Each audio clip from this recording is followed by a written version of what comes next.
السلام علیکم دوستو، کیسے ہیں آپ سب؟ میں زبینہ فیاض ایک بار پھر آپ کے ساتھ تو میں شروع کر رہی ہوں دوست دارم بائی عریش شاہ پارٹ 51۔ میں نے تمہیں کہا تھا کہ پارٹی ختم ہونے کے بعد تم باہر آ جانا۔ تم یہاں کمرے میں کیوں آ گئی ہو جان؟ وہ کمرے میں آیا تو اسے آرام دہ سوٹ میں بیڈ پر لیٹے ہوئے پایا۔ اس کے بلانے پر باہر نہیں آئی تھی، مطلب صاف تھا کہ وہ اس سے بہت زیادہ خفا تھی۔ پچھلے کچھ دنوں میں ان دونوں میں زیادہ مس انڈرسٹینڈنگ ہو گئی تھی۔ زرنش اس سے خفا ہی رہتی تھی، یہاں تک کہ خود سے اسے مخاطب تک نہیں کرتی تھی۔ وہ کافی زیادہ تھک گئی تھی۔ سنان سائی، مجھے آرام کرنا تھا، اسی لیے کمرے میں آئی ہوں، اور ویسے بھی رات کے 12 بجنے والے ہیں، اب ہمیں سو جانا چاہیے۔ اس وقت باہر نکلنے کا بھلا کیا فائدہ ہے؟ آ جائے، آپ بھی سو جائے، اس نے اس کے آرام کے خیال سے کہا تھا۔ مجھے آرام نہیں کرنا بلکہ اپنی روٹھی ہوئی بیوی کو منانا ہے، جو مجھ سے اس حد تک ناراض ہو گئی ہے کہ اب میری طرف دیکھتی بھی نہیں، بلکہ رات کو کروٹ بھی دوسری طرف موڑ کر سوتی ہے۔ وہ اس کا ہاتھ تھامتے ہوئے بٹھا کر کہنے لگا، میں آپ سے پہلے ناراض تھی سنان سائی، اور نہ ہی میں آپ سے اس وقت ناراض ہوں۔ میں نے آپ سے ایک سمپل سی بات کی تھی، اور میں اب بھی اپنی بات پر قائم ہوں۔ میں دکھاوے کے رشتے نہیں جینا چاہتی ہوں، میں خود پوری ایمانداری سے آپ کے ساتھ یہ رشتہ نبھا رہی ہوں، تو آپ سے بھی یہی امید رکھتی ہوں۔ میں آپ کی طرف سے کسی طرح کے دھوکے کو برداشت نہیں کر سکتی، لیکن آپ کا انداز مجھے ڈرا رہا ہے۔ ہو سکتا ہے کہ میں غلط ہوں، لیکن آپ خود جواب دیں، کیا کوئی بھی عورت برداشت کر سکتی ہے کہ اس کا شوہر کسی اور عورت کو اس سے زیادہ اہمیت دے رہا ہو؟ اور مجھے بات بتانے والا کوئی اور نہیں بلکہ ہمارے ہی گھر کے لوگ ہیں۔ مجھے میرے گھر والے اپنا گھر محفوظ رکھنے کے مشورے دے رہے ہیں، تو آپ بتائیں کہ میں کہاں غلط ہوں؟ میں خوفزدہ ہوں، میں نہیں برداشت کر سکوں گی یہ سب کچھ۔ اگر آپ اس رشتے کو نبھانا چاہتے ہیں تو میں آپ سے وعدہ کرتی ہوں کہ میری طرف سے آپ کو کسی بھی طرح کا مسئلہ نہیں ہوگا۔ میں پوری ایمانداری سے آپ کا ساتھ نبھاؤں گی، میں تمام گھر والوں کو بھی منا لوں گی، لیکن میں آپ کی طرف سے کسی جھٹکے کو برداشت نہیں کر سکوں گی۔ میں نے آپ کے ساتھ پورے دل سے اس رشتے کو نبھایا ہے سنان سائی۔ میں نے آپ کے لیے کچھ بھی کہے بنا سر جھکا لیا، کیونکہ میں جانتی تھی کہ میرے گھر والے کبھی میری مرضی کے خلاف میرا فیصلہ نہیں کریں گے، لیکن میں آپ کی طرف سے کسی دھوکے کو برداشت نہیں کر پاؤں گی۔ سنان سائی، میں نے آپ سے محبت کی ہے، اگر آپ نے اس محبت میں میرے ساتھ دغا بازی کرنے کے بارے میں سوچا بھی تو۔ وہ بول ہی رہی تھی جب اچانک سنان نے اس کا چہرہ تھام کر اس کے لبوں پر اپنے لب جما دیے۔ دونوں کے بیچ خاموش لمحات گنگنانے لگے تھے۔ سنان اس کی سانسوں میں اپنی سانسیں بسائے اسے خود میں قید کر رہا تھا۔ وہ آہستہ سے اس کے چہرے کو اپنی گرفت سے آزاد کرتا پیچھے ہٹا تو زرنش کا چہرہ سرخ ہو چکا تھا۔ بہت زیادہ اور بہت بیکار بولنے لگی ہو تم۔ کیا تمہیں سچ میں لگتا ہے کہ میں تمہیں دھوکہ دوں گا؟ ایک نمبر بیوقوف اور احمق عورت ہو تم۔ بہت دنوں سے برداشت کر رہا ہوں تمہاری اس فضول باتیں، لیکن برداشت کی بھی ایک انتہا ہوتی ہے۔ تمہاری حالت کے پیش نظر میں نے بہت کچھ سہ لیا زرنش بیوی، لیکن اب بہت ہو گیا۔ بہت فائدہ اٹھا لیا تم نے میری خاموشی کا۔ تمہیں لگتا ہے کہ میں تمہیں چھوڑ کر اس مسکان کے ساتھ رشتہ نبھانا چاہتا ہوں؟ واہ بھئی، تمہیں لگتا ہے کہ میں تم سے زیادہ اس مسکان کو اہمیت دوں گا؟ کیا بات ہے زرنش، اس کے لیے تمہیں انعام پیش کرنا چاہیے، بلکہ میں تالیاں بجا کر تمہاری اس سوچ کو سلام کرتا ہوں۔ ایک بات بتاؤ مجھے، کیا وہ سچ میں تم سے زیادہ خوبصورت ہے؟ گھورو مت، میں تم سے یہ سوال کروں گا کیونکہ میں نے کبھی اتنے غور سے اسے دیکھا ہی نہیں کہ مجھے یہ پتہ چل سکے کہ وہ کتنی خوبصورت ہے۔ لیکن تم تو ٹھہرے بیوقوف لڑکی، اور کچھ نہ صحیح اپنے شوہر کی نظروں میں اپنی اہمیت تک نہیں پہچان سکتی تم، اور خود کو اس گھر کی بڑی میچور شادی شدہ لڑکی کہلوا کر سب پر رعب تو ایسے چلاتی ہو جسے تم سے زیادہ عقل مند اس گھر میں اور کوئی پایا ہی نہیں جاتا۔ ابھی اٹھو اور میرے ساتھ چلو، میں نے تمہارے لیے کچھ اسپیشل پلان کیا ہے۔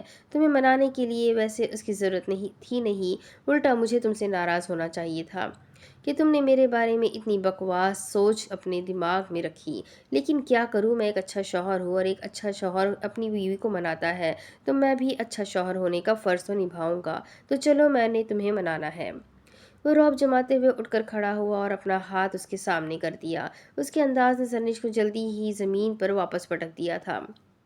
اس کی ضرورت نہیں ہے سنان سائی، شاید میں واقعی کچھ زیادہ ہی سوچنے لگی ہوں، آپ پلیز مجھے معاف کر دیں۔ یقیناً میرے دماغ میں کچھ فضول سوچیں چلنے لگی تھی۔ وہ اتنے دنوں سے اس سے ناراض ہو رہی تھی، اور آج جب سنان نے اس پر تھوڑا سا غصہ کر کے اسے اس کی اہمیت بتائی تھی، وہ واپس پہلے کی طرح ہو گئی تھی، اور اس وقت ایک اچھی بیوی کی طرح اس سے معافی بھی مانگ رہی تھی اپنے رویے کی۔ मैं तुम्हें इतनी आसानी से हरगिज़ माफ़ नहीं करूँगा। अरे बेवकूफ़ लड़की, तुम तो रोने लगी, मैं मज़ाक कर रहा हूँ। साफ़ करो अपने ये आँसू और उठो, अभी चलो मेरे साथ। मैंने सच में तुम्हारे लिए एक स्पेशल डेट प्लान की है। यार थोड़ी देर एंजॉय करेंगे, मैं नाराज़ नहीं हूँ तुमसे। उसकी आँखों में आँसू देखकर वो फ़ौरन पिघला था। उसे सीने से लगाते हुए उसने शिद्दत से उसके माथे पर बोसा दिया था। नहीं सनान साई, अब तो बहुत लेट हो गया है ना, हम सुबह कहीं जाएंगे और प्लीज़ आप मुझे माफ़ कर दें। मैं वाकई बेवकूफ़ हूँ, मेरा दिमाग ख़राब है, पता नहीं मेरे दिमाग में उल्टी सीधी सोचें चलती रहती है। मैंने सोच कैसे लिया कि आप मुझे धोखा दे सकते हैं? क्या आप मेरे साथ फ्रॉड कर सकते हैं? ये सब कुछ ना उस कमीनी औरत की वजह से हो रहा है। मैं उसे घर से दफ़ा करूँगी। मैं नहीं बर्दाश्त कर सकती उसे इस घर में। आप ख़त्म करें ये सारा सिस्टम और निकालें उसे यहाँ से। उसके सीने पर सर रखे वो अपनी ही बोले जा रही थी। हाँ, ऐसा ही होगा मेरी जान, बिल्कुल ऐसा ही होगा। मैं इसे इस घर से निकाल बाहर करूँगा, लेकिन फ़िलहाल तो तुम चलो ना मेरे साथ, वरना बेचारी की सारी मेहनत बर्बाद हो जाएगी। इतनी खूबसूरत डेकोरेशन की थी मैं नहीं चाहता कि उसकी मेहनत ख़राब हो। वो उसका सर सहलाते हुए उसे बता रहा था। किसकी मेहनत? किसने डेकोरेशन की है? और कौन बेचारी? वो उसे देखते हुए हैरानगी से पूछने लगी। तुम्हारी सौतन, और कौन? उसने उसे देखते हुए कहा तो जरनिश के माथे पर फिर से बल गिरने लगे।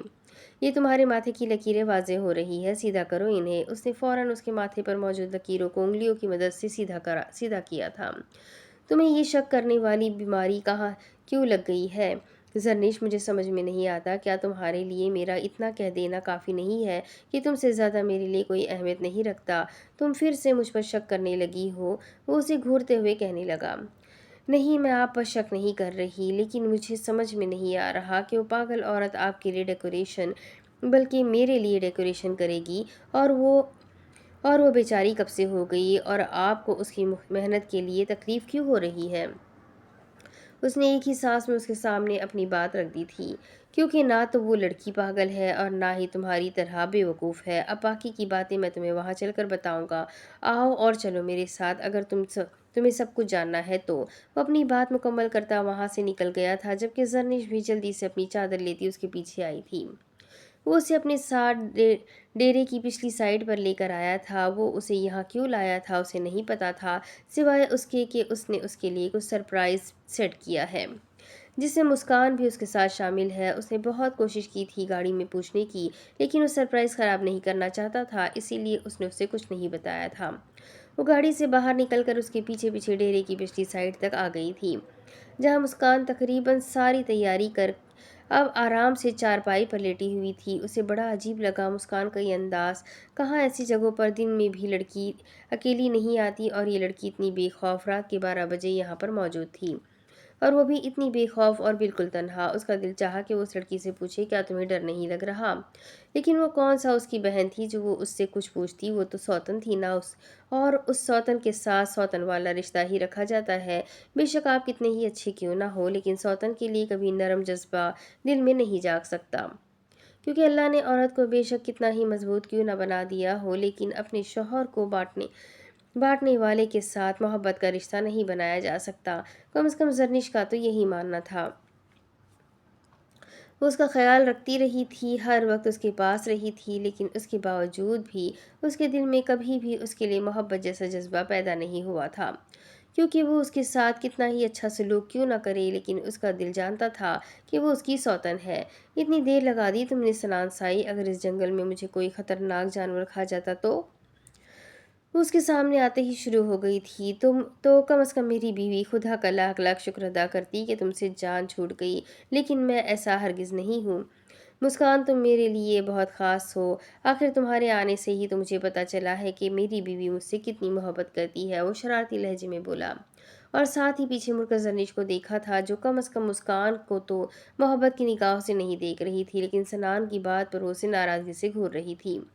फिर तो तुम्हें मेरा शुक्रिया अदा करना चाहिए। ज़रूरत नहीं है, मैंने तुम्हारे लिए सारी प्लानिंग कर दी है। अपनी बीवी को सब कुछ बता देना। बेशक तुम, लेकिन उसे एक बात मैं बताना चाहूँगी, ज़रा साइड में आना। वो उसका हाथ थाम कर अपने साथ ज़बरदस्ती एक तरफ ले आई थी। मुझे तुम्हारे शौहर में बिल्कुल कोई इंटरेस्ट नहीं है, और ना ही ये बंदा मुझे अच्छा लगता है। मुझे जो पसंद है वो उससे ज़्यादा हैंडसम है, लेकिन अफसोस वो भी शादीशुदा है। वरना तुम्हारे सास सौतन्ना सही, लेकिन देवरानी का रिश्ता बनाने की ख्वाहिश ज़रूर थी मुझे।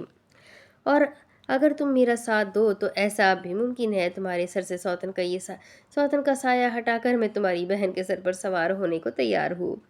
मज़ीद कोई फ़ुज़ूल बात नहीं करूँगी, बस इतना बताना चाहूँगी कि जैसा तुम सोच रही हो वैसा कुछ भी नहीं है। मेरा तुम्हारे शौहर के साथ कोई ऐसा ताल्लुक़ नहीं है, मतलब वो मेरा शौहर हरगिज़ नहीं है।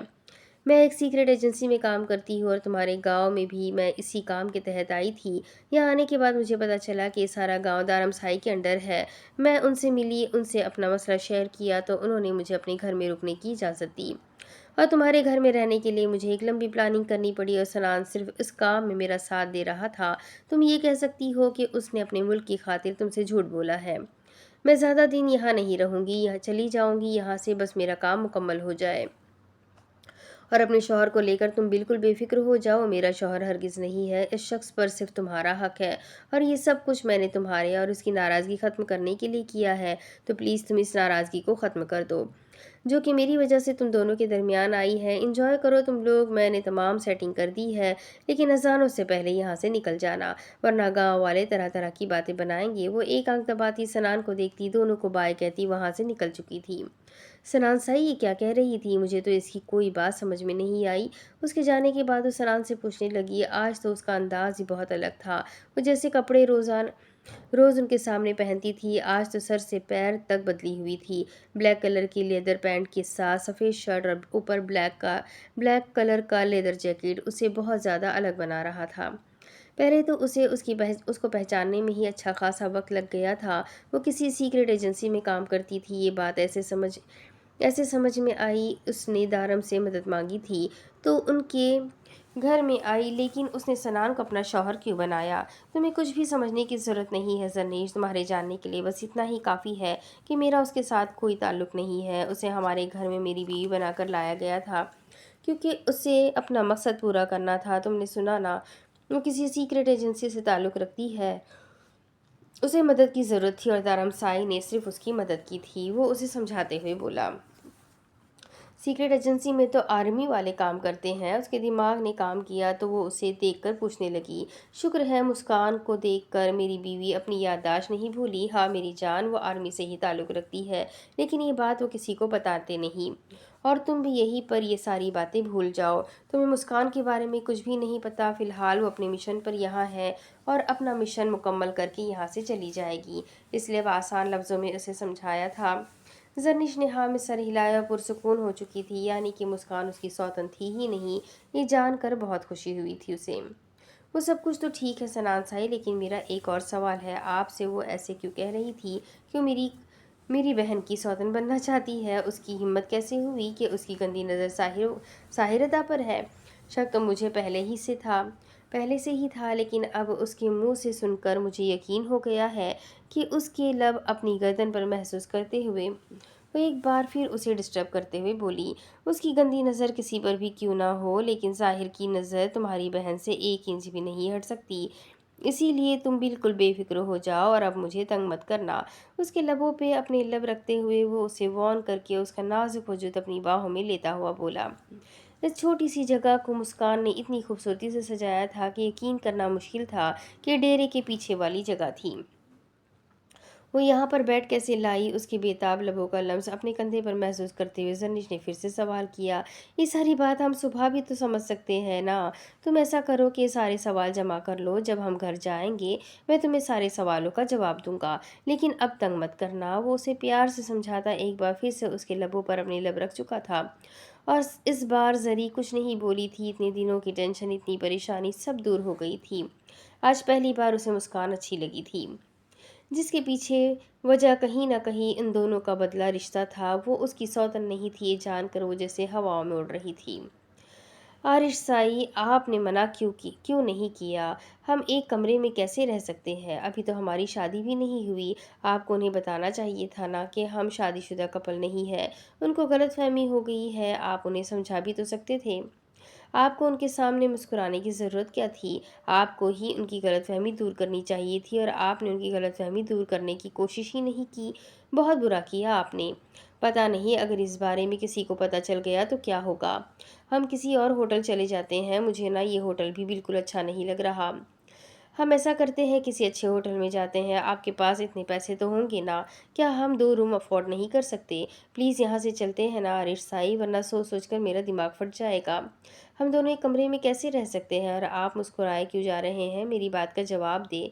उसके साथ चलते-चलते वो उसकी मुस्कुराहट देखकर खटक गई, इसीलिए रुक कर उससे पूछने लगी, मेरी जान, तुम इतना परेशान क्यों हो रही हो? मैं कोई गैर नहीं हूँ, निकाह में हैं हम दोनों। तुम महरम तुम महरम हो मेरे लिए। अगर तुम मेरे साथ एक कमरे में रुक जाओगी तो कोई क़यामत नहीं आ जाएगी, कोई हमसे कुछ नहीं पूछेगा।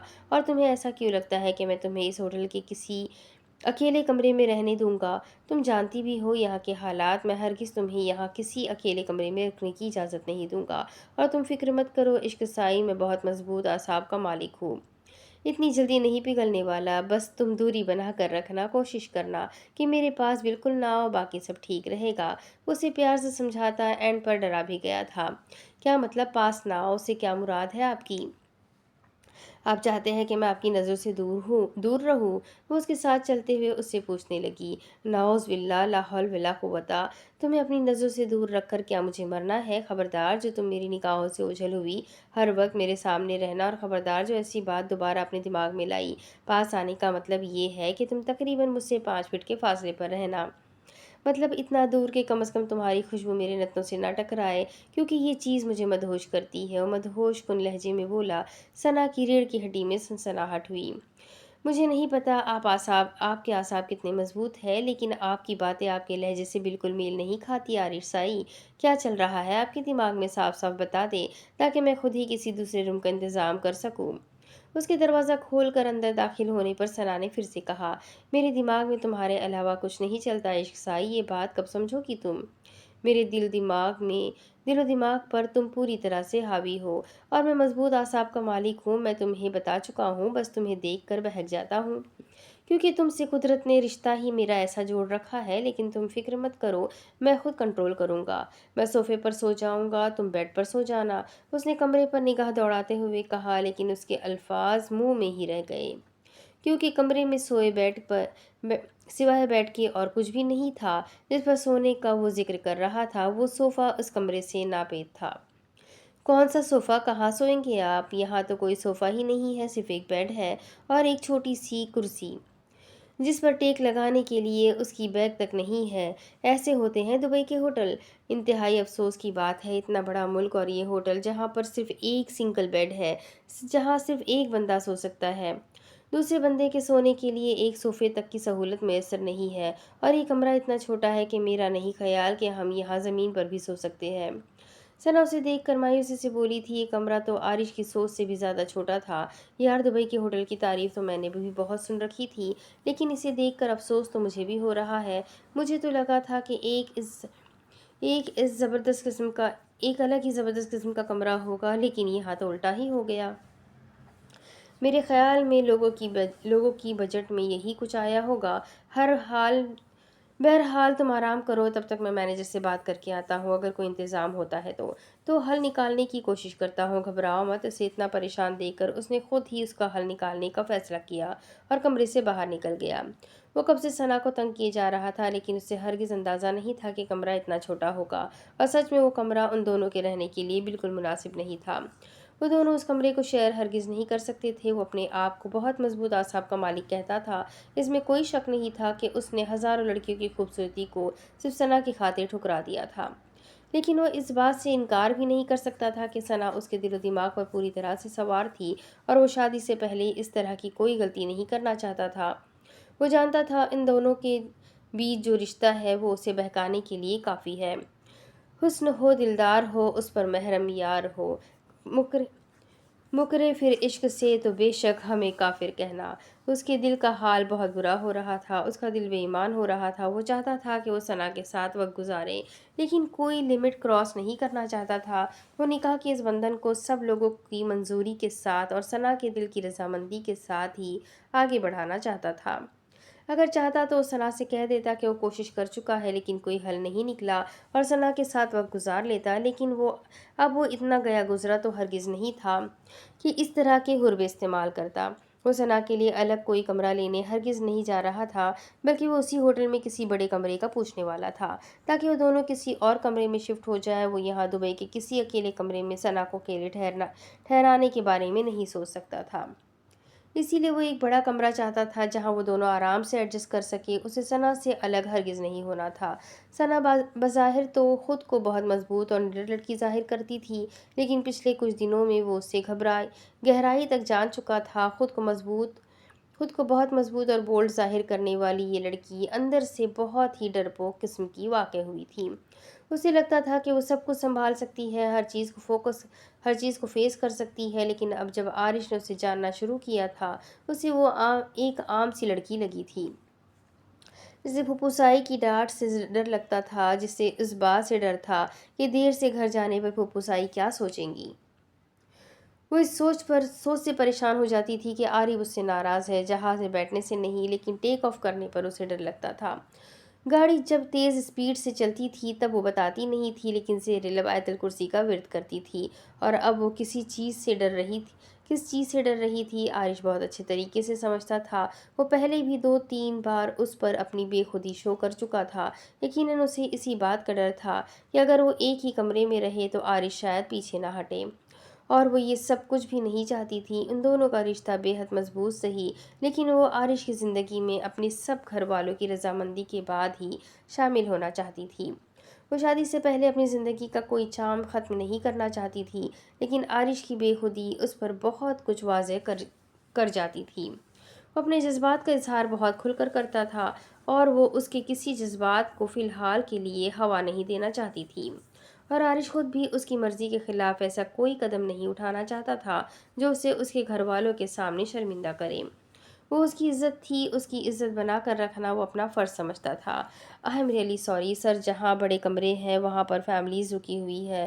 ہمارے ہوٹل میں صرف 20 ہی بڑے کمرے ہیں، اور وہاں تقریباً سب کمروں میں بیوی بچے رہ رہے ہیں۔ آپ دونوں ایک کپل ہے تو آپ لوگ ایک کمرے میں آسانی سے ایڈجسٹ کر سکیں گے۔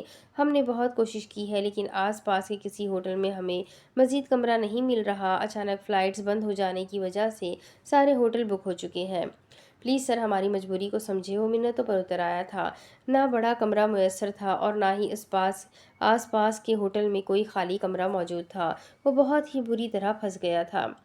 اب اس مسئلے کا کوئی حل موجود نہ تھا، اسے مجبور ہو کر واپس کمرے میں ہی جانا تھا۔ وہ بھی اس فلائٹ سے اچھا خاصا تھک چکا تھا، لیکن ایک سنگل بیڈ پر وہ دونوں کس طرح سے سوئیں گے؟ زمین پر بھی اتنی جگہ ہرگز نہیں تھی کہ وہ وہیں پر سو جاتا تاکہ ثنا پریشان نہ ہو۔ اسے ثنا کے ساتھ سونے میں بھی کوئی مسئلہ نہ تھا، بلکہ وہ تو سکون سے اس کے ساتھ بھی سو سکتا تھا، لیکن ثنا کو تو مسئلہ تھا۔ وہ اسے کسی پریشانی میں نہیں ڈالنا چاہتا تھا۔ انہی سب سوچوں کے ساتھ وہ واپس کمرے میں آ گیا تھا۔ کمرے کا دروازہ کھول کر اسے سب سے پہلے بیڈ پر دیکھا تھا، جہاں ثنا آرام سے اپنے سفر کی تھکاوٹ کو مٹا رہی تھی۔ وہ تھوڑی دیر میں گہری نیند میں جا چکی تھی۔ عارش سائی کافی دیر یوں ہی کھڑا اسے دیکھتا رہا، اور پھر وہاں رکھی چھوٹی سی کرسی کو گھسیٹ کر اس کے پاس ہی بیٹھ گیا۔ کرسی کو دیوار کے ساتھ لگا کر اس نے اپنی ٹیک کا بندوبست کر لیا تھا۔ اس کی نگاہیں اس وقت ثنا کے چہرے پر ٹھہری ہوئی تھی۔ وہ سوتے ہوئے بے حد معصوم لگتی تھی، اس میں کوئی شک نہیں تھا کہ وہ بہت ہی حسین لڑکی تھی، لیکن اس وقت اس کے چہرے پر انتہا کی معصومیت تھی۔ وہ اس کے چہرے سے نظریں ہٹا نہیں پا رہا تھا۔ اپنی ٹانگیں بیڈ کے ایک سائیڈ پر رکھ کر اس نے آہستہ سے دیوار کے ساتھ اپنا سر لگایا۔ تھکاوٹ حد سے زیادہ سوار ہونے لگی تو اس کی آنکھیں آہستہ آہستہ بند ہونے لگی تھیں۔ تھوڑی ہی دیر میں وہ نیند میں اتر گیا تھا، لیکن جس پوزیشن میں وہ بیٹھا ہوا تھا، سکون کی نیند تقریباً ناممکن تھی۔ وہ ہر تھوڑی دیر کے بعد جھٹکے میں اٹھ بیٹھتا تھا۔ آنکھیں کھول کر وہ خود کو انجان جگہ پر دیکھ کر خود ہی مسکرا دیتا۔ اس کی زندگی میں یہ رات پہلی دفعہ آئی تھی جب اس کا سکون اس کی آنکھوں کے سامنے تھا، لیکن پھر بھی وہ بے سکون تھا۔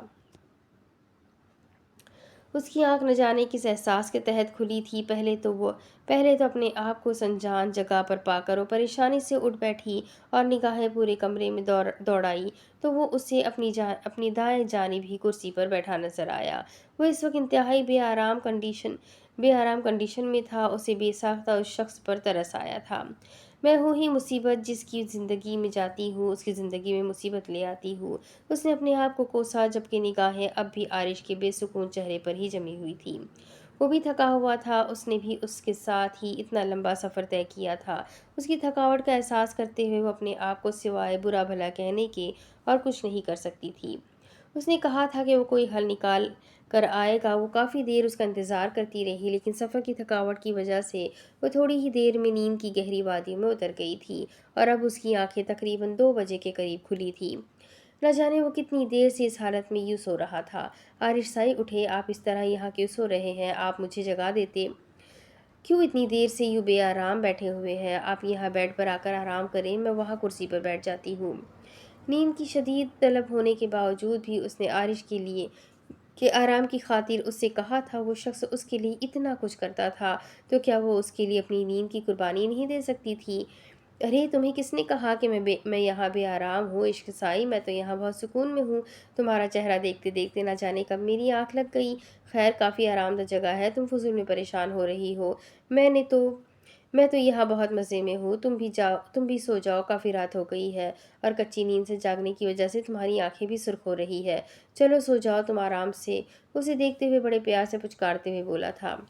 اچھا اتنی آرام دہ جگہ ہے کہ آپ اتنے مزے سے سو رہے ہیں؟ اس کے مزے سے کہنے والی بات پر ثنا کو غصہ آیا تھا کہ کیا وہ اتنی بیوقوف تھی جتنا وہ اسے سمجھ رہا تھا۔ ہاں یار بہت مزے کی جگہ ہے، میں تو بہت مزے میں ہوں یہاں، تم سو جاؤ، میں یہیں ہوں، تمہارے پاس ڈرنے کی ضرورت نہیں۔ اس نے پھر سے کہا۔ اچھا اگر اتنی ہی مزے کی جگہ ہے تو میں بھی مزے لے لیتی ہوں وہاں، پتہ نہیں دوبارہ یہاں آنا نصیب ہوگا بھی یا نہیں، تو پھر کیوں ایسے موقع کا فائدہ نہ اٹھایا جائے۔ چلے اٹھے، میں بھی یہاں بیٹھ کر مزے لے لینا چاہتی ہوں۔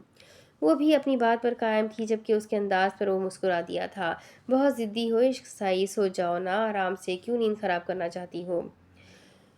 وہ ہار مانتے ہوئے بولا۔ ہاں ضدی ہوں اور میری ضد کہہ رہی ہے کہ آپ وہاں نہیں بیٹھ سکتے۔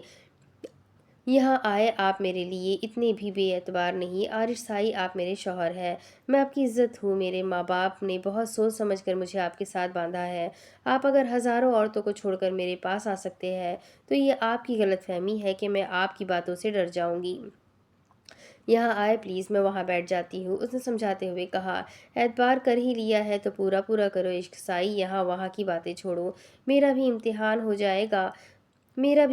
ہو جائے کہ تمہیں اپنے پاس پا کر میں خود پر کتنا کنٹرول کر سکتا ہوں۔ آگے فیوچر میں ہم دونوں میں ناراضگی بھی تو ہو سکتی ہے نا؟ اچھا ہے تھوڑی پریکٹس ہو جائے گی شادی سے پہلے۔ وہ کرسی سے اٹھ کر اچانک بیڈ پر لیٹ چکا تھا اور اس اچانک ہونے والی حرکت نے ثنا کو گھبراہٹ میں مبتلا کر دیا تھا۔ تو بولو عشق سائی، کیا پورا پورا اعتبار کر سکتی ہو مجھ پر؟ اس کی آنکھوں میں دیکھتے ہوئے جیسے اس کا امتحان لے رہا تھا۔ اس کے چہرے کو دیکھتے ہوئے ثنا نے پورے یقین سے ہاں میں سر ہلایا اور بیڈ پر بچی تھوڑی سی جگہ پر لیٹ گئی، اور اس کے لیٹتے ہی عارش نے کروٹ دوسری طرف پھیر لی۔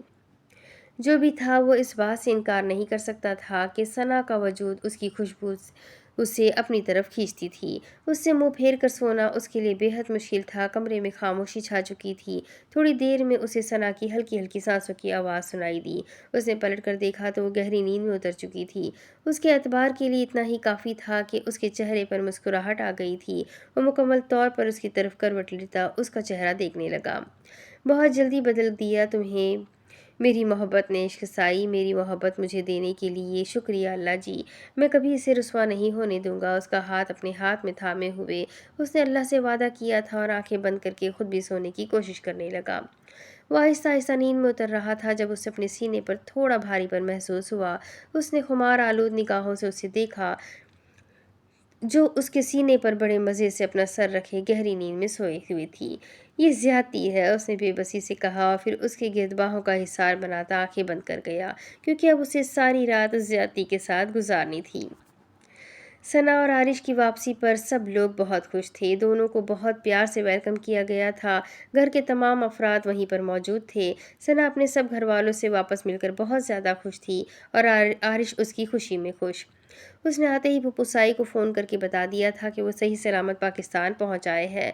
راستے میں کچھ مسئلہ ہو گیا تھا لیکن عارش سائی کے ساتھ ہونے کی وجہ سے سب کچھ جلدی ہینڈل کر لیا گیا اور اب وہ دونوں بالکل ٹھیک ٹھاک اپنے گھر والوں کے پاس آ چکے ہیں۔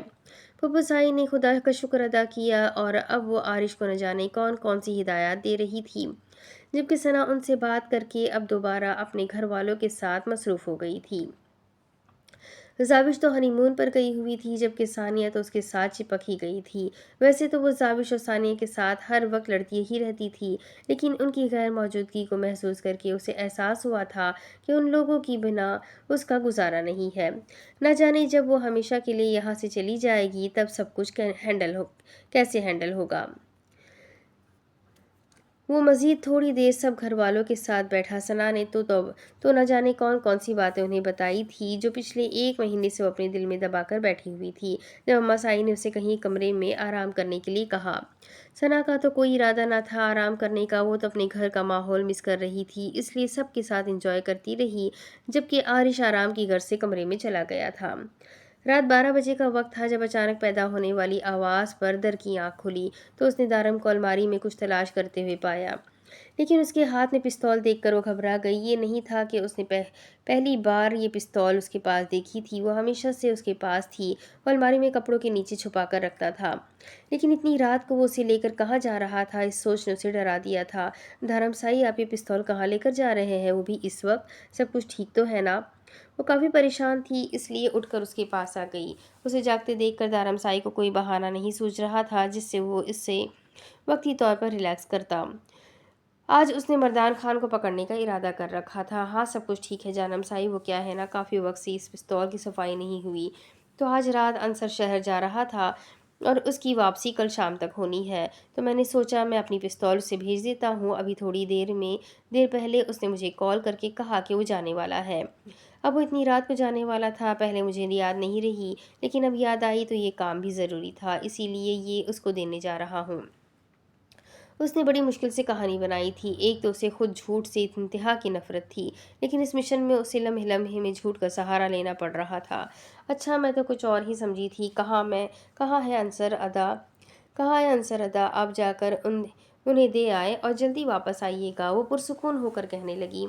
हाँ, मैं थोड़ी देर में वापस आता हूँ, तुम्हें घबराने की ज़रूरत नहीं, आराम करो। तुम बल्कि सो जाओ, मैं 10-15 मिनट में वापस आ जाऊंगा, और अगर देर हो गई तो भी परेशान मत होना। शहर से मेरा एक दोस्त आया है, आज रात डेरे पर ही रुक रहा है, हो सकता है थोड़ी देर उसके पास जाऊं। वो उसे पुरसुकून करते हुए कमरे से बाहर निकल गया, जबकि दर भी आराम से बेड पर आ बैठी थी। जब से 5वां महीना शुरू हुआ था वो काफ़ी ज़्यादा थकावट महसूस करने लगी थी, और ऐसे में दारम उसे हर तरह की टेंशन से दूर रखता था। सब लोग तैयार होना, कोई गलती नहीं होनी चाहिए, वो तीनों उस जगह पर पहुंच आए थे। उनके पीछे उनकी टीम भी थी जिन्हें फिलहाल मंजर से हटा कर रखा था। उस जगह को हर तरफ से उन लोगों ने घेर लिया था, यहाँ से बचकर निकलने का कोई रास्ता बाकी नहीं बचा था। आज मर्दान खान ने उनके हाथ लग ही जाना था। हम तैयार हैं, आप फिक्र ना करें, हम हर तरह से अपनी तैयारी करके आए हैं। आज मर्दान खान यहाँ से जिंदा सलामत बचकर नहीं जा सकता। गुड ऑफिसर आरिश, तुम सबसे पहले अंदर जाओगे और देखोगे कि वहाँ कितने लोग हैं और हम कितनी देर में इस जगह पर हमला कर सकते हैं। दारम ने उसे देखते हुए कहा तो आरिश ने हाँ में सर हिलाया और तेजी से गाड़ी से बाहर निकला। ऑफिसर, मुस्कान नज़र रखना, वो कभी भी कोई भी इशारा दे सकता है, वो मुस्कान से कहता गाड़ी से निकलकर दूसरी जानिब चला गया था। ये क्या बात हुई, मतलब हद हो गई, हसीन लड़की देखी नहीं कि हर कोई इशारा मारने को तैयार हो जाता है। अरे मेरे प्यारे दारम साई, मैं आपको कैसे समझाऊं, जिसके इशारे का मैं इंतज़ार कर रही हूँ उस बेचारे को तो आपने फ़ौज में ही नहीं आने दिया, और फिर उसके साथ अपनी बहन को ब्याह दिया। हाय मेरे निक्के निक्के दुख। वो मुंह ही मुंह में बड़बड़ा रही थी जब अचानक नज़र आरिश के इशारे की तरफ पड़ी। वो बता रहा था कि अंदर कितने लोग हैं, और उसके इशारे के साथ ही उसने दूसरी तरफ जाते दारम को अपने हाथ में मौजूद छोटी सी ड्राइव से इशारा दिया था। वो आगे जाने के बजाय वापस पलट आया था। साहिर साई, ये कितनी खूबसूरत जगह है, मैंने ज़िंदगी में इतनी खूबसूरत जगह कभी नहीं देखी, और आप मुझे यहाँ पर हनीमून के आखिरी दिनों में लेकर आ रहे हैं। आप बहुत बुरे हैं, मैं नहीं बोलती आपसे। आपको चाहिए था कि आप सबसे पहले मुझे इस खूबसूरत जगह पर लेकर आते, लेकिन नहीं, आपने तो पहले वो फजूल सी बिल्डिंग और वो फटे पुराने खंडर दिखाने थे। क्या चला जाता आपका अगर आप मुझे यहाँ पहले लाते। कितनी खूबसूरत जगह है वो, बहती नदी के करीब खड़ी अपने चारों तरफ पहाड़ों को देखते हुए नाराज़गी से बोल रही थी। लोमड़ी, तुम कुछ ज़्यादा ही मासूम हो यार, जिन्हें तुम फटे पुराने खंडरात कह रही हो वो असल में हमारे मुल्क की तारीखी जगह है। वो किला, वहाँ पर बादशाह और बस बस पता है मुझे, वहाँ कोई ठरकी बादशाह अपनी 100 बेगमात के साथ रहता था। एक तो मुझे उस बादशाह की कहानी अच्छी नहीं लगी, और ऊपर से आप मुझे उस ठरकी बादशाह का किला दिखाने लेकर चले गए। अगर दिखानी थी तो कोई ऐसी हसीन जगह दिखाते। मुझे यकीन है यहाँ ना परियां उतरती होगी, तभी तो ये इतनी खूबसूरत है। वो तो उस जगह के एक एक चीज़ को अपनी आंखों में बसा लेना चाहती थी। उस ज़िंदगी में इससे खूबसूरत जगह कहीं नहीं देखी थी। तुम बार बार उस बादशाह की तौहीन कर रही हो। जानती हो, मैंने सुना है कि उस ज़माने का बादशाह इतना ज़ालिम हुआ करता था कि अगर कोई उसके खिलाफ एक लफ्ज़ भी कहे तो उसकी ज़बान कटवा देता था। और तुम कब से उसी बादशाह के खिलाफ बोले जा रही हो, और तो और उसे ठरकी भी कह रही हो। उस बादशाह की रूह को तकलीफ पहुंच सकती है, वो उसे समझाते हुए बोला। कब्र में गया वो बादशाह, अब तो उसकी हड्डियों का भी कचूमर निकल चुका होगा। जिसका डर और जिसका डरावा आप मुझे दिखा रहे हैं। और एक बात भूलिएगा मत, गांव के सरदार की बहन हूँ मैं किसी चीज़ से नहीं डरती। और ठरकी को ठरकी कहा जाता है। वो बुढ़ा अपनी 100 बेगमात के साथ रहता था, क्यों? क्या उसमें वफा नाम की कोई चीज़ ही नहीं थी? पता नहीं उसकी 100 बेगमात अपनी बाकी 99 को कैसे बर्दाश्त करती होगी। और मेरा एक सवाल तो ये है, क्या वो ठरकी बुढ़ा रिकॉर्ड बनाना चाहता था? क्या वो गिनीज बुक ऑफ रिकॉर्ड में अपना नाम लाना चाहता था, जो 100 बेगमात रखी थी? मैं तो एक सौतन को भी बर्दाश्त ना करूं। वो अपनी धुन में तेज़ बोलती जा रही थी। क्यों बर्दाश्त ना करो यार, मेरा फ्यूचर में दूसरी शादी करने का प्लान भी तो बन सकता है ना। साहिर ने न जाने क्या सोच कर कह दिया था। दूसरी शादी शौक से करें, मुझे कोई एतराज़ नहीं होगा, लेकिन अगर आपको अगले सुबह कमरे से गोश्त के छोटे छोटे टुकड़े मिले तो मुझे कुछ मत कहिएगा। वो बिल्कुल पुरसुकून थी। गोश्त के छोटे छोटे टुकड़े क्यों कमरे से मिलेंगे? वो उसकी बात को समझा नहीं था। क्योंकि मैं आपकी दूसरी बीवी के छोटे छोटे टुकड़े करूंगी ना, उसका जो गोश्त होगा आपके टुकड़े उसके टुकड़े तो आपको मिलेंगे ना। वो बेहद आराम से बोलती अपने मोबाइल में अपनी न जाने कितनी तस्वीरें ले चुकी थी, और तो और उसके साथ खड़े होकर अलग अलग पोज में तस्वीरें बना रही थी और उसे ज़बरदस्ती मुस्कुराने के लिए कह रही थी ताकि उसकी तस्वीरें अच्छी आए। मेरी बीवी को पहले ही दिन कत्ल करने की प्लानिंग कर रही हो? वह हैरत से उसे देख रहा था। अपने अल्फाज दुरुस्त करे, बीवी को नहीं, दूसरी बीवी को। बीवी मैं हूँ, याद रखे। और आपकी दूसरी बीवी मेरे हाथ से मरेगी, क्योंकि जो भी आपको मुझसे दूर करने के बारे में सोचेगा, उसके सदके वारी तो मैं जाने से रही। तो क्या तुम उसका कत्ल कर दोगी? उसके इतने मज़े से जवाब देने पर भी वो हैरान था। जी हाँ, और अब इस बारे में बात करके मेरा मूड ख़राब करने की ज़रूरत नहीं है। इधर आकर मेरे साथ तस्वीरें बनवाए, बल्कि ये फ़ोन पकड़े और मेरी तस्वीरें बनाए। आप तो मुंह ही सीधा नहीं करते। तस्वीरें कैसे अच्छी आएगी? मुझे ये सारी तस्वीरें जरनिशा दी और सना आदि को सेंड करनी है। देखिएगा नज़ारा ठीक से आए। मोबाइल उसके हाथ में थमाती वो उसके सामने पोज बनाने लगी। जाविश, तुम इतनी शिद्दत पसंद क्यों हो? वो तो वो तुम्हें मुझसे अलग नहीं करेगी, और ना ही उसके आ जाने से मैं तुमसे दूर जाऊंगा। सिर्फ थोड़ी सी शेयरिंग। मैं आपको किसी के साथ शेयर नहीं कर सकती, और अब इस फजूल टॉपिक पर कोई बात नहीं करेंगे। उस बार वो सीरियस होकर बोली तो साहिर के लबों पर मुस्कुराहट आ गई। ये आज पहली बार नहीं हुआ था, बल्कि कुछ दिन पहले जब कुछ लड़कियां उसे देख रही थी, वो कैसे साहिर का हाथ थामकर उसे जल्दी से अपने साथ वहां से ले गई थी। जैसे वो लड़कियां सिर्फ साहिर तो देख ना रही हो, बल्कि उससे छीनने वाली हो। और उसने जिस अंदाज से उन लड़कियों को घूरा था, वो लड़कियां तो क्या, साहिर शाह खुद भी खटक गया था। साहिर जानना चाहता था कि वो उससे कितनी मोहब्बत करती है, उसके दिल में वो क्या मकाम रखता है। जाविश उसने सामने पूरी तरह से खिल खुल जायश उसके सामने पूरी तरह से खुल नहीं रही थी, लेकिन जब वो उसे अपने साथ यहाँ लेकर आया था, उसकी सोच बदल चुकी थी। वो इमोशनल थी, बात बात पर रोती थी, लेकिन उसके मामले में वो हद से ज़्यादा टची थी। उसका एक उसूल था, जिस तरह से जाविश सिर्फ साहिर शाह की है, उसी तरह साहिर शाह सिर्फ और सिर्फ जाविश का है। और इस बात को साहिर को कबूल करना था, जिस तरह से जाविश ने खुद पर ये रूल लागू किया हुआ था, बिल्कुल उसी तरह से साहिर ने भी ज़िंदगी के लिए उस उसूल को अपनाना था।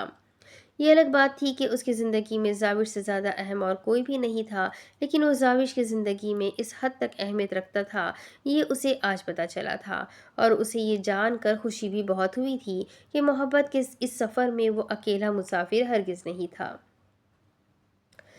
اندر تقریباً 50 کے قریب لوگ تھے۔ ان کی آدھی ٹیم ساتھ میں ہی اندر داخل ہوئی تھی اور ان کی اس ٹیم میں تقریباً 25 سے 30 نوجوان تھے جو کہ اپنا فرض نبھانے کے لیے یہاں تک آئے تھے۔ وہ بنا آواز پیدا کیے ان لوگوں کے پیچھے آ گئے اور اپنی اعلیٰ ٹریننگ اور بہترین مہارت سے وہ لمحوں میں ہی وہاں ان 50 لوگوں کو ڈھیر کر چکے تھے۔ اس کا یہاں پہنچنے کا سفر بہت مشکل ہو رہا تھا، لیکن وہ اس کیس پر 1 یا 2 دن سے نہیں بلکہ 3 سال سے کام کر رہے تھے۔ عمردان خان کے خلاف ثبوت ڈھونڈنے میں دن رات ایک کر چکے تھے، لیکن وہ کہاں جانتے تھے کہ ثبوت اس کے گھر میں ہی موجود ہے۔ اور جب ساحر پر جان لیوا حملہ ہوا تب اسے پتہ چلا تھا کہ وہ آدمی اس کا دشمن کیوں بنا ہوا ہے، ورنہ اس سے پہلے تو وہ تو اتنے عرصے سے بس یہ جاننے کی کوشش میں مگن تھا کیا آخر وہ آدمی ہے کون۔ مردان خان جب ساحر کا دشمن بن کر اس کے سامنے آیا تب اس نے مردان خان کے بارے میں معلومات جمع کرنا شروع کی تھی، لیکن یہ جان کر وہ خود بھی حیران رہ گیا تھا کہ یہ وہی آدمی ہے جس کی تلاش میں وہ اپنی زندگی کے تقریباً 3 سال برباد کر چکا ہے۔ وہ شخص جو اندر ہی اندر اس کے ملک کو برباد کر رہا تھا، جس کا تعلق انگریز ملک سے تھا، لیکن اس کا مقصد اس کے پاک وطن کو تباہ کرنا تھا اور پاک فوج کے نوجوان اپنے ملک کے لیے اور ہر خطرہ لینے کو تیار تھے۔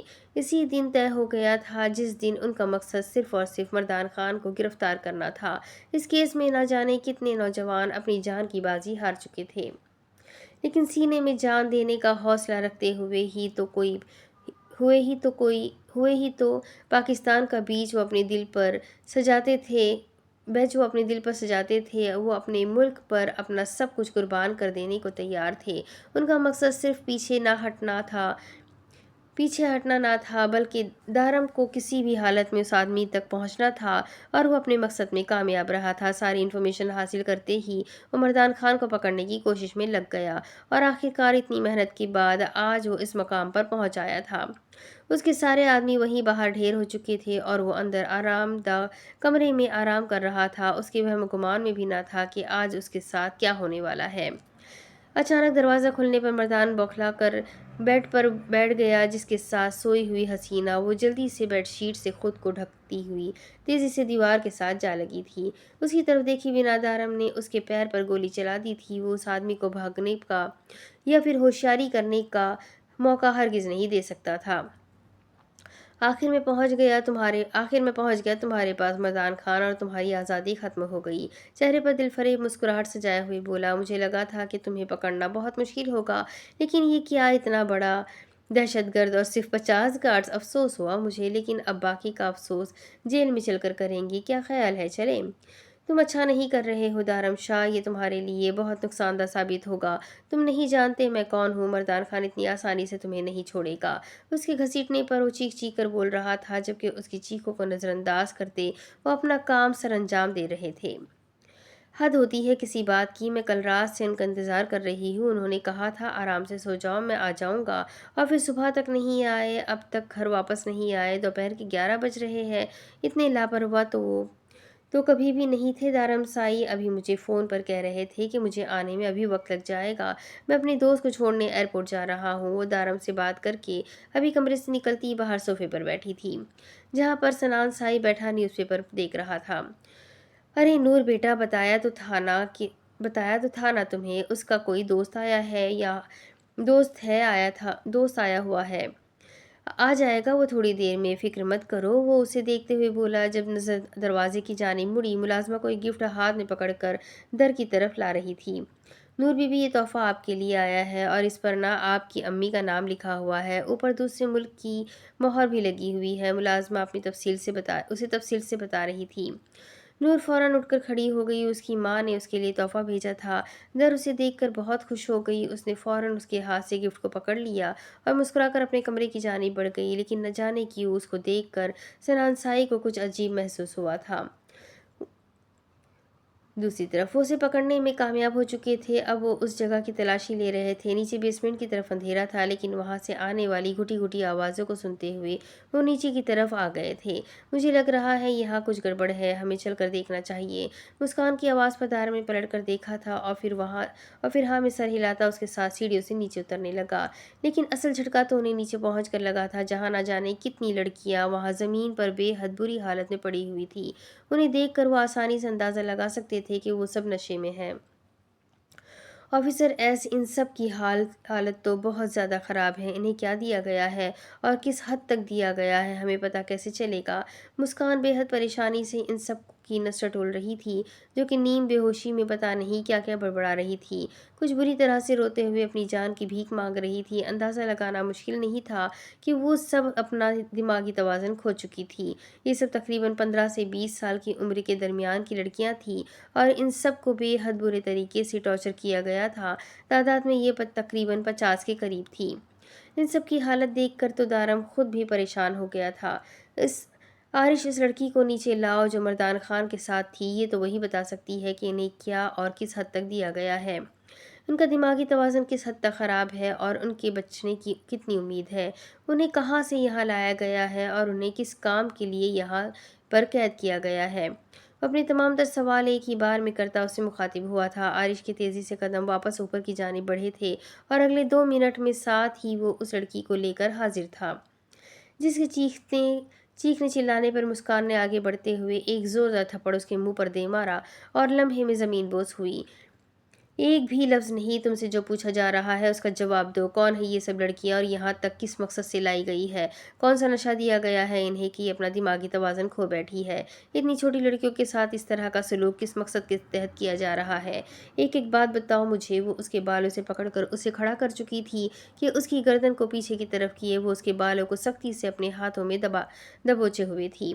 उसकी गिरफ्त इतनी सख्त थी कि वो लड़की हिल तक नहीं पा रही थी। हाँ, इन सबको नशा दिया गया है, इन सबको यहाँ जिस्म फरोशी के लिए लाया गया था और कल इन सबको अमेरिका और ऐसे बहुत सारे फ़ॉरेन मुल्कों में भेजने की तैयारी भी मुकम्मल हो गई।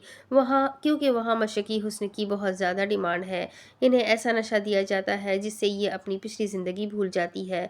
हम इन्हें रास्ते से उठा कर लाए हैं। इनमें ज़्यादातर लड़कियाँ कॉलेज से हैं जो घर आते हुए या सुबह घर से जाते हुए रास्ते में गायब हो जाती थी और इनका कोई अता पता नहीं होता। वालिदैन बदनामी के डर से पुलिस में रिपोर्ट तक नहीं दर्ज करवाते। इसका ताल्लुक बहुत छोटे घरों से है ताकि किसी को भी उनके बारे में कुछ भी पता ना चले और फिर हम लड़कियों को बेच देते हैं। ये पहली बार नहीं हुआ, इससे पहले भी बहुत बार मर्दान खान ने ये काम किया है। वो हर महीने तकरीबन 50 लड़कियां यहाँ से वहाँ भेजता है, जिनको पहले वो 10 दिन तक अपने पास रखकर अलग अलग नशा देता है जिससे वो अपनी ज़िंदगी भूल जाती हैं। वो पूरी तफसील से बता रही थी, जबकि उसकी बातों को सुनकर मुस्कान का गुस्से से बुरा हाल हो रहा था। इन मासूम लड़कियों के साथ वहाँ क्या किया जाता होगा, इससे वो अनजान तो हरगिज़ नहीं थी।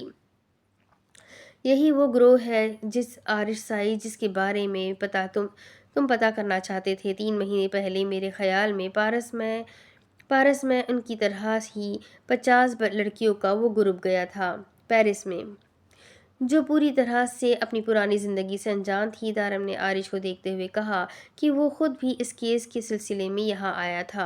3 महीने पहले कुछ एजेंट्स के थ्रू उन्हें इन्फॉर्मेशन मिली थी कि कोई आदमी है जो पाकिस्तान से हर महीने 50 से ज़्यादा लड़कियाँ अलग अलग मुल्कों में भेजता है, जहाँ पर वो लड़कियाँ ना सिर्फ अपनी पुरानी ज़िंदगी भुलाए हुए होती हैं बल्कि उनका जहनी तवाज़ुन भी मुकम्मल ख़राब हो चुका होता है।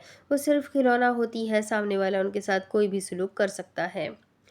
आप ठीक कह रहे हैं दारम साई, ये केस मेरे केस से जुड़ा हुआ है। बाकी इन्फॉर्मेशन मैं निकलवा लूँगा। इन सब लड़कियों को यहाँ से निकालो और अस्पताल पहुँचाओ। उसने पीछे खड़े ऑफिसर को कहा था, जो फ़ौरन ही अपने काम पर लग गए थे, जबकि बाकी लोग अभी तक इस जगह की छानबीन करने में मसरूफ़ थे। सर, यहाँ आए प्लीज़, जल्दी, एक लाश मिली है, किसी औरत की लाश है। ऑफिसर की आवाज़ पर वो तीनों इस तरफ दौड़े थे और जल्दी से उस कमरे में दाखिल हुए थे जहाँ से ऑफिसर की आवाज़ आ रही थी। लेकिन सामने ज़मीन पर पड़ी लाश को देखकर दारम को लगा जैसे कमरे की छत उस पर आ गिरी हो। दूसरी तरफ अपनी माँ का तोहफा देखकर वो बहुत खुश थी। कमरे में आकर उसने उसे बेड पर रखा और दरवाज़ा बंद करते हुए बेड पर बैठ गई। कितने दिनों के बाद वो अपनी माँ से जुड़ी कोई चीज़ देखने जा रही थी। उसने आहिस्ता से उस डब्बे को खोलना शुरू किया। उस डब्बे में हाथ डालकर सबसे पहले उसने एक तस्वीर निकाली थी, जो उसके पापा और मामा की थी जब वो 1.5 साल की हुआ करती थी। तस्वीर को देखते हुए उसे चूम कर अपने सीने से लगाया। ये बहुत पुरानी तस्वीर थी, जिसे एक तरफ रखते हुए उसने डब्बे में हाथ डालकर 2 छोटे छोटे जूते बाहर निकाले। उसके चेहरे पर मुस्कुराहट आ गई थी। उस तस्वीर में उसने यही जूते पहन रखे थे। उसकी माँ ने उसके बचपन के जूते उसे क्यों भेजे थे, उसे समझ न आया। उसने दोबारा डब्बे में हाथ डाला और इस बार एक नन्ही सी फ्रॉक उसके हाथ में आई। उसे ये भी बहुत अच्छे तरीके से याद थी। ये भी उसने उस तस्वीर में ही पहन रखी थी। جس میں وہ تقریباً 1.5 سال کی تھی۔ اس نے تیسری بار جب ڈبے میں ہاتھ ڈالا تو اس کے ہاتھ میں کچھ بینس آئے۔ یہ ریبن بینس اس نے اپنے بالوں میں باندھ رکھے تھے۔ اس کی ماں نے اس کی کتنی پرانی چیزیں سنبھال کر رکھی تھی، یہ جان کر نہ جانے کیوں اسے بے حد خوشی ہو رہی تھی۔ اس نے پھر سے ڈبے میں ہاتھ ڈالا تو اس بار ایک کاغذ اسے ملا تھا۔ کاغذ کو فولڈ کیا ہوا تھا اور یہ کافی بڑا کاغذ تھا۔ اس پر یقیناً بہت لمبی تحریر لکھی ہوئی تھی۔ اس نے جلدی سے کاغذ کھول کر اسے پڑھنا شروع کیا تھا۔ میری پیاری بیٹی نور، میں جانتی ہوں جب تک میرا یہ خط اور یہ چیزیں تمہیں ملے گی تب تک میں اس دنیا سے جا چکی ہوں گی۔ میں ہمیشہ سوچتی تھی میرا انجام کیا ہے، لیکن کبھی سمجھ ہی نہیں پائی۔ آج میں مردان خان کا شکریہ ادا کرنا چاہتی ہوں جس نے میرے دائیں ہاتھ کے بجائے بائیں ہاتھ کی انگلیاں کاٹی، اور کچھ نہ سہی تمہیں اس ہاتھ سے اپنا آخری خط تو لکھ پا رہی ہوں۔ نور، میں نے بہت غلط کیا ہے۔ میں نے اپنی زندگی کو اپنے ہاتھوں سے بیکار بنا دیا تھا۔ مجھے پابندیوں سے نفرت تھی، صرف اس لیے میں نے سرمد کی پرخلوص محبت کو ٹھکرا دیا۔ اس نے بہت کوشش کی میرے ساتھ یہ رشتہ نبھانے کی، اس تعلق کو برقرار رکھنے کی۔ وہ کتنے سال تک میرے ساتھ بندھا رہا اور پھر آخر کار میں نے اسے مجبور کر ہی دیا۔ میں نے اسے طلاق دینے کے لیے اس حد تک ٹارچر کیا کہ وہ بے بس ہو گیا تھا۔ اس کے بعد میں دوبارہ مائک کے پاس چلی گئی۔ مجھے نہیں پتا تھا مائک کون سا کام کرتا ہے اور اس کا بھائی اور بھتیجا کس طرح کے لوگ ہیں۔ میں بس اس کی محبت میں پاگل تھی، لیکن مجھے جلد ہی احساس ہو گیا کہ حرام کے رشتوں میں کچھ بھی نہیں رکھا۔ میں سرمد سے محبت کرنے لگی تھی، نہ جانے کب کیسے ان 5 سالوں میں سرمد میرے دل میں بس گیا، لیکن اب بہت دیر ہو چکی تھی۔ وہ مجھے طلاق دے چکا تھا، میں نے خود اپنے ہاتھوں سے اپنا آپ برباد کر لیا تھا۔ ہاں نور، یہ حقیقت ہے، تمہارا باپ کبھی بھی غلط نہیں تھا۔ اس نے اپنی ہر ممکن کوشش کی تھی یہ رشتہ نبھانے کی، لیکن میں نے ایسا نہ ہونے دیا۔ میں نے اس پر جھوٹا کیس کیا کہ اس نے مجھے مارا پیٹا ہے، اور تم پر بھی اس نے بہت تشدد کیا ہے، جبکہ تمہیں اس دن اتنی بری حالت میں پہنچانے والی میں تھی۔ میں مائک کے کہنے پر چلنے لگی تھی، لیکن مجھے نہیں پتا تھا کہ مائک یہ سب کچھ صرف دولت کے لیے کر رہا ہے۔ میں نے تم پر بہت ظلم کیا، صرف اور صرف مائک اور آزادی کے لیے، لیکن میں بہت غلط تھی۔ سرمد ہار کر میں ہمیشہ کے لیے چلا گیا اور میں نے اسے کبھی بھی تم سے نہ ملنے دیا۔ وہ بہت بار آیا تھا تم سے ملنے کے لیے۔ تمہارے دل میں باپ کے لیے نفرت پیدا کرنے والی میں ہی تھی۔ میں نے تمہارا گھر بھی برباد کرنے کی کوشش کی، دولت نے مجھے اندھا کر دیا تھا۔ میرے بابا نے مجھے تمام تر جائیداد سے بے دخل کر دیا تھا۔ مائک تو شاید وہیں سے پیچھے ہٹ جاتا، لیکن اس سے کہیں نہ کہیں سے پیسہ ملنے کی امید باقی تھی۔ میں نے تمہارے دل میں تمہارے باپ کے لیے نفرت بھری، اور پھر تمہارے سب گھر والوں کے لیے بھی، یہاں تک کہ میں نہیں چاہتی تھی کہ دارم کے ساتھ تمہارا گھر بسے۔ میں بہت خود غرض ہو گئی تھی۔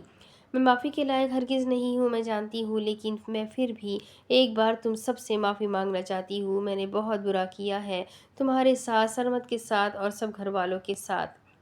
آج اس حالت میں اپنے آپ کو محسوس کر کے میں نے جانا ہے کہ میں نے صرف اور صرف اپنی زندگی برباد کی ہے۔ مجھے ہرگز اندازہ نہ تھا کہ مائک کا اتنا بھیانک روپ اس طرح میرے سامنے آئے گا۔ اس نے تمہارے ساتھ زیادتی کرنے کی کوشش کی، لیکن میں نے اس بات کو نظر انداز کر دیا اور تمہیں مائک سے دور کر دیا، لیکن مجھے نہیں پتا تھا کہ جو وہ تمہارے ساتھ کرتا تھا، نہ جانے کتنے اور لڑکیوں کے ساتھ کر کے ان کی زندگی خراب کر چکا تھا۔ تمہارے اور دارم کے پاکستان چلے جانے کے اگلے دن ہی مجھے مائک کے بارے میں یہ پتا چلا کہ وہ ایک اسمگلر تھا اور وہ لڑکیوں کی اسمگلنگ کرتا تھا، جس میں بین اس کے برابر کا شریک تھا۔ لیکن اس دن وہ کہیں غائب ہو گیا اور پھر کچھ دنوں کے بعد مجھے اس کی لاش ملی اور مائک کی حقیقت مجھ پر آہستہ آہستہ کھلنے لگی۔ ہاں، یہ سچ ہے کہ مجھے کسی کا کوئی افسوس نہیں، کیونکہ میں بہت بے درد ہو چکی تھی۔ میرے اندر جذبات مر چکے تھے۔ میں نے مائک کے لیے سب کچھ چھوڑ دیا تھا، اور اگر مائک مجھے چھوڑ دیتا تو میں برباد ہو جاتی۔ میں نے مائک کا ساتھ نبھانے کی ہر ممکن کوشش کی، یہاں تک کہ اس کے ہر صحیح غلط کام میں بھی اس کا ساتھ نبھاتی رہی، لیکن اس نے مجھے ہر موڑ پر دھوکہ دیا۔ میں وفا کے قابل تھی نہیں، جس طرح میں نے سرمد کا دل دکھایا تھا۔ وفا ملنا آسان بھی نہ تھا۔ میں جس کے لائق تھی مجھے وہی ملا۔ میں نے کبھی سرمد کو خود سے سکون نہیں پہنچایا، لیکن آج میں اس بات کو قبول کرتی ہوں کہ سرمد کے علاوہ میرے دل میں और कोई नहीं बसा। मैंने माई की खातिर सब कुछ लुटा दिया क्योंकि मुझे आज़ादी चाहिए थी, मुझे कैद से नफ़रत थी। लेकिन मैं नहीं जानती थी कि मैं आज़ादी नहीं बल्कि अपनी बर्बादी मांग रही हूँ। लेकिन आज अल्लाह मुझे इन सब चीज़ों से दूर लेकर जा रहा है। मैं शायद अपनी आखिरी नस्लें ले रही हूँ, आखिरी सांसें ले रही हूँ। जब तक ये तुम तक पहुँचेगा तब तक शायद मैं इस दुनिया से भी जा चुकी होंगी, क्योंकि मर्दान खान मुझे यहाँ इस्तेमाल करने के लिए लाया है और मेरे ज़रिए तुम्हारी ज़िंदगी बर्बाद करना चाहता है। वो दारम को झुकाना चाहता है, उसको हराना चाहता है। लेकिन मैं जानती हूँ दारम जैसे इंसान को झुकना नहीं चाहिए। इस दुनिया की कोई भी ताकत उसे कमज़ोर ना कर पाए। मैं नहीं चाहती कि मेरी वजह से दारम अपने मकसद से हट जाए। तुम बहुत खुशकिस्मत हो जिसे दारम जैसा हमसफ़र मिला है। एक बहादुर इंसान, वतन पर जान लुटाने वाला, एक सच्चा फौजी। वो अगर मुल्क की खातिर अपना सब कुछ दांव पर लगा सकता है तो मेरी ज़िंदगी है तो किसी काम की ही नहीं, वतन के काम क्यों ना आए। मैं अपनी बदकिस्मती का दाग कभी तुम पर नहीं लगने दूंगी। माइक की बेवफाई को सोचते हुए मैं अपना जहनी तवाज़ुन खो चुकी थी। मुझे अपनी गलतियों का एहसास होने लगा था। पागल खाने में चंद दिन रहकर मैं मुसलसल तुम्हें सोचती आई हूँ। मुझे वो दिन याद आता है जब तुम 1.5 साल की थी। सरमद ने तुम्हें अपनी गोद में उठा रखा था और मैं तुम्हारे पास थी। यही एक आखिरी याद थी हमारी। मुझे अच्छी यादों में याद रखना नूर। सरमद कभी जाहिर नहीं होने देता था, लेकिन उसने मेरे साथ एक बहुत मुश्किल ज़िंदगी गुजारी थी। नूर, मैं तुमसे माफ़ी मांग लेना चाहती हूँ। मैं कभी एक अच्छी माँ नहीं बन सकी।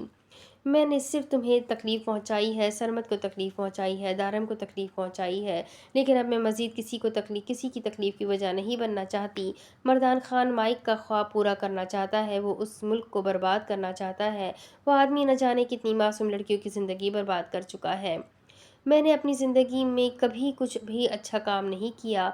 शायद अल्लाह मेरे गुनाह माफ़ ना करे, लेकिन दारम के इस मिशन को आसान बनाने के लिए मुझे उसकी मजबूरी को ख़त्म करना होगा। शायद मेरी लाश भी तुम्हें ना मिले दरनूर, लेकिन मैं तुमसे माफ़ी मांगना चाहती थी। मैं एक बहुत गुनहगार औरत हूँ। मुझे हक़ नहीं कि मेरी आखिरी रस्मात में मेरी बेटी शामिल हो। मैं नहीं जानती कि आदमी मेरी लाश कहाँ फेंकेगा, लेकिन इतना जानती हूँ कि आज मैं पुरसुकून हूँ। आज ज़िंदगी में पहली बार मुझे लग रहा है कि मैं अच्छा काम करने जा रही हूँ। मैं गलत नहीं हूँ। मैं खुद को ख़त्म करने जा रही हूँ। नूर, बस तुम्हें यही कहना था कि अपनी माँ को अच्छी यादों में याद रखना। मेरी सारी गुस्ताखियाँ, गलतियाँ माफ़ कर देना। मैं एक अच्छी माँ साबित नहीं हो सकी, लेकिन मुझे यकीन है तुम एक अच्छी बेटी साबित होगी। तुम्हारी माँ तुमसे बहुत प्यार करती है। अपना ख्याल रखना। खुदा की अमान। सिमरा दर पड़ती जा रही थी और उसका दिल तेज़ी से धड़क रहा था। उसकी माँ उसे छोड़कर जा रही थी। क्या अब तक उसकी माँ मर चुकी होगी? कहाँ थी उसकी माँ? ये सब क्या था? वो राइटिंग उसकी माँ की ही थी। वो उसे पहचान सकती थी और ये चीज़ें भी उसकी माँ के पास ही थी। कोई और तो जानता भी नहीं था। शायद उसके बाबा साई की यही एक तस्वीर उसकी माँ के पास मौजूद थी। मैं आपको कुछ नहीं होने दे सकती मामा, आपको कुछ नहीं होगा। वो तेज़ी से उठी थी जब अचानक उठने की वजह से उसका सर तेज़ी से घुमा और वो लम्हे में ज़मीन पर जा गिरी थी।